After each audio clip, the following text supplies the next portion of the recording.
I think the commentary that Ray started the game with demonstrated how sort of lowly ranked we were and how little people thought we'd win the game. Ray's opening gambit, he's been a great commentator for the BBC on many finals, but his opening gambit for this game as it kicked off was, it's like David against Goliath, but David's got his hands tied behind his back. Well, David didn't do a bad job, did he? John Keir walked into the to the initial pre-season meeting and said his first words to us as a group: we're going to go to Wembley this year and we're going to win it.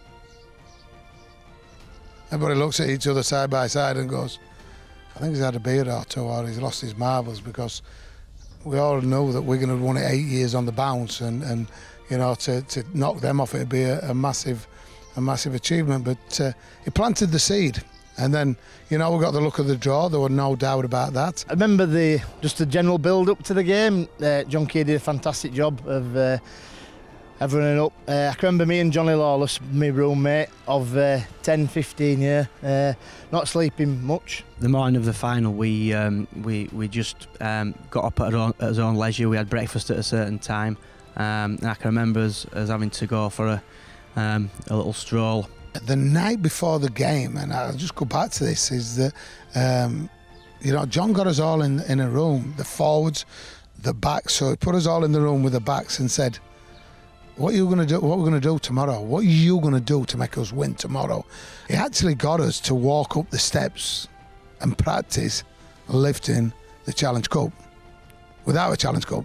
Imagine it, you know. And we walk up the stairs, which I've got to say, a fair few stairs, and a bit tiring, to be fair, but it was worth it. We walked up the steps.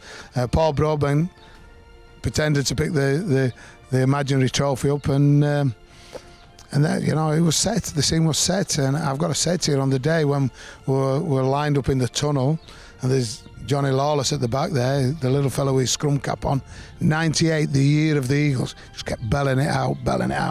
We're going to stood outside of us as Andy Farrell, Dennis Betts, Jason Robinson, Henry Paul. You're thinking, we're going to have to be good today. The players' tunnel was, that's something I do remember a lot of. Absolutely amazing.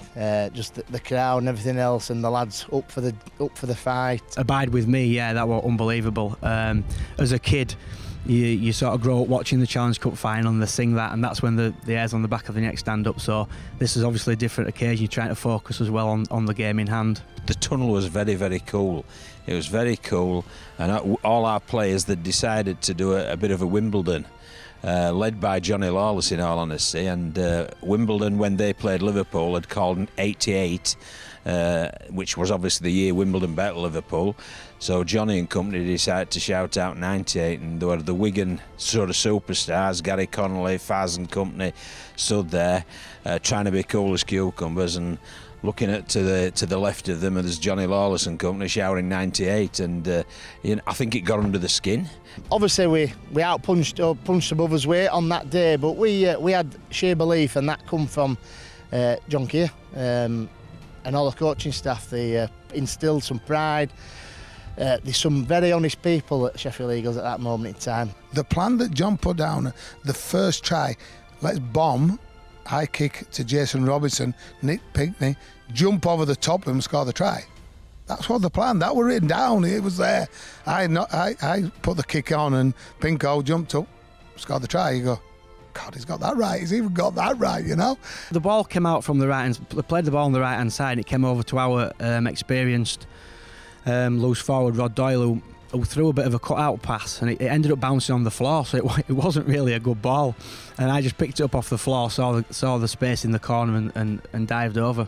To score at Wembley and to win the Challenge Cup from a lad from Meltham, and you know, as a rugby league fan, rugby league passionate supporter, it's anything I could dream of. It was like, I watched that final. I've only watched it once, twice. I only watched it a few times, honest. Is that I watched that final, like watching a video recording of what the plan was. I thought we were going to win when it was 8 minutes from time, and you know, Wigan were really playing catch up. They were throwing the ball everywhere, looking for quick plays, and we'd made the tackle. They played the ball quickly. Henry Paul came to dummy half, tried to pick it up one-handed to catch us on the back foot, spilled it, and Johnny Lawless just went across, gave him a little shuffle on the back of his head. I'm sure he passed on his commiserations, but at that point, when we were going to get the ball then and how they were defending, I knew the cup was ours. The presentation walking, we'd done it the day before. We practiced it, so we got it right. Up there, and you know, Paul Broadbent lifts the cup, and people remember it. How punching him in the gut?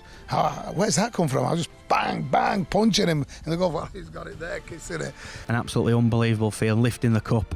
It's just something that everybody dreams of as a kid.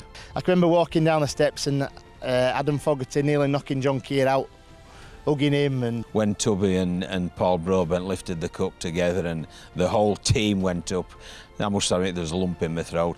Oh, winning the Lance Todd is, you know, it's an honour because there's so many great names on there, and to be pitched at the side of them and with your name, you know, inked on the trophy itself is pretty special, and it's something that never, you know, people dream about. So the feeling after the game in the changing room were absolutely immense.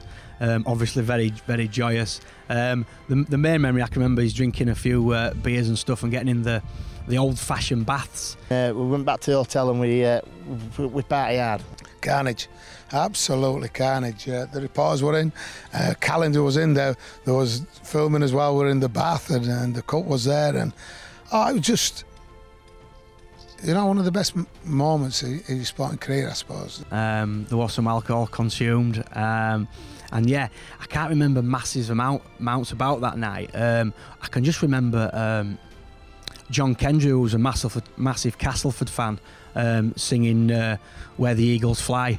The night went on to morning. I think I got put to bed at 6:30 in the morning.